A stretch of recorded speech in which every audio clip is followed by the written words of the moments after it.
Question, if one is at bone on bone at the hip, is there an effective pain reliever?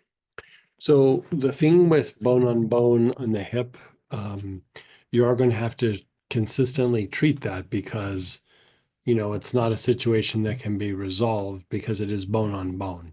And so more action, more activity is going to irritate that area.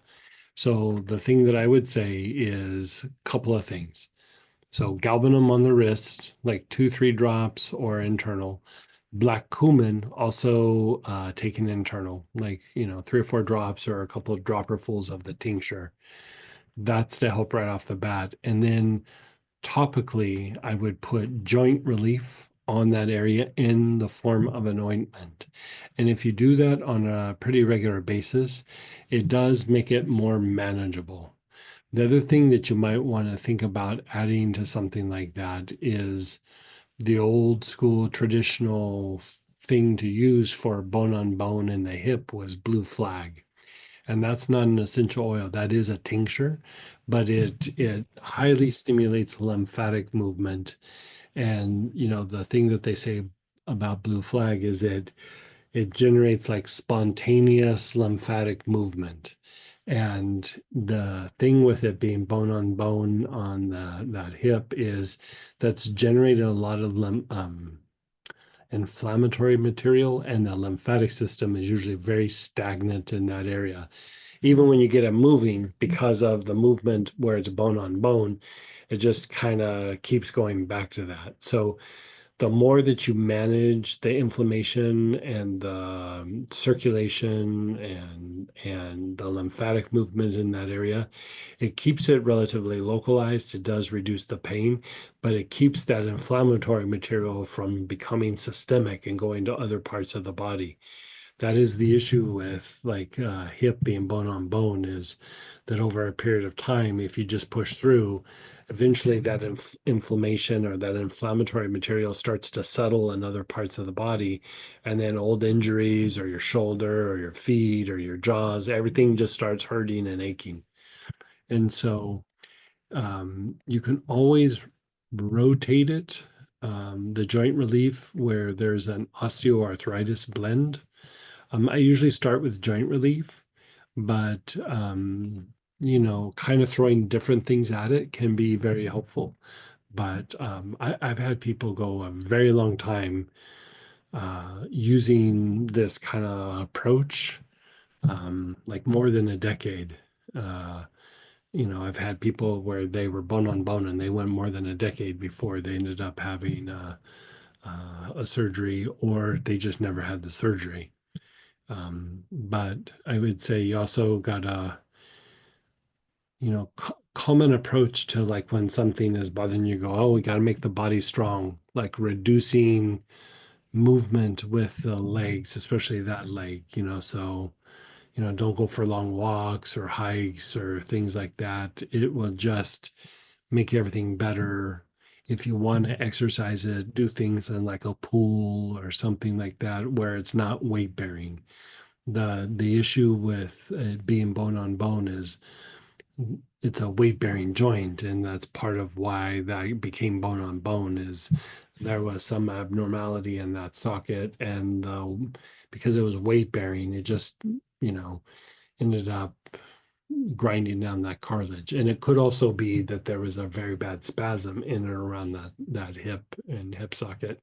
So the idea of putting the joint relief and osteoarthritis on those areas is it does reduce some of the spasms in that area, that allows for blood to come in and to leave, and so it makes that joint a bit less toxic. And so, try that if you need help, like kind of, if you follow kind of what we said, that you like here, that should be a good protocol. But if you need us to write it out for you or something like that, I can write it out. It's probably already written out somewhere, but it's been so long I couldn't say why, but I could write it out real quick for you. Greg, this is Denise. Hey, Uh, yeah, she postponed that surgery. She just didn't want to go through with it yet, but she's in a little bit more pain and she was hoping a cortisone shot, but they told her there was really nothing that the cortisone shot might help, you know.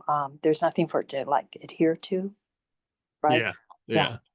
So I I just mean, it becomes like when it gets pretty bad, it's about lymphatic movement, circulation, and reducing spasms. Like it really just becomes about that, and it's a daily thing. There's no like skipping a day for it, you know.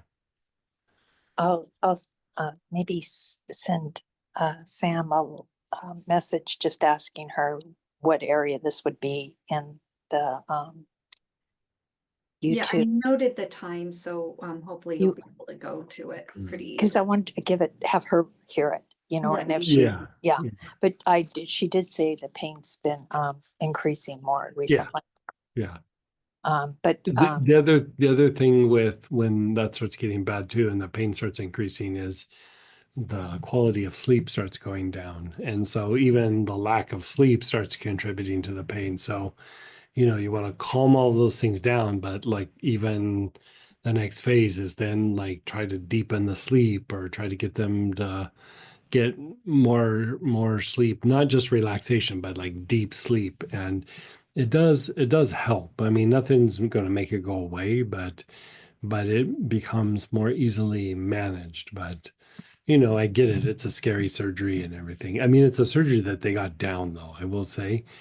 Um, they really have that down and people recover quite quickly. But at the same time, it's a scary surgery. thank you. I appreciate it.